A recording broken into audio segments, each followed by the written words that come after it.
நீங்கள் பலமுறை ஏமாந்து போயிருங்க. ஆலயத்தில் விடுகிற கண்ணீர் யார் பார்க்கிறார்? ஆலயத்தில் ஜெபிக்கிற ஜெபம் யார் கேட்கிறார்? நீங்கள் தவறாய் புரிந்து கொள்ள வேண்டாம்.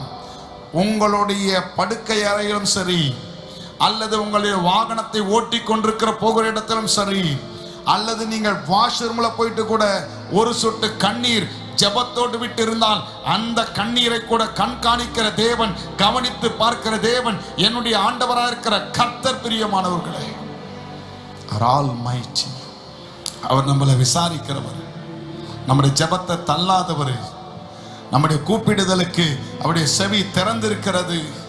நீங்க எத்தனை பேர் கர்த்தருடைய வல்லமை நீங்க பார்க்கறீங்க? நீங்க நினைக்க வேண்டாம், அண்ணால் இங்கே ஜெபிக்கிறது பரலோகம் அங்கீகரிக்கிறது. உங்களுக்கு நான் சொல்லுகிறேன் ஒரு செய்தியை. தேவனுடைய வார்த்தையை நாம் கவனித்து பார்க்கும் பொழுது, தேவனுடைய வசனத்தின் பாதையில நம்முடைய வாழ்க்கையை அமைத்துக் கொள்ளும் பொழுது, தேவன் நம்முடைய ஒவ்வொரு கண்ணீரை கவனித்து பார்க்கிறார். ஹல்லேலூயா. அந்த கண்ணீருக்கெல்லாம் பலன் கொடுக்கிறார்.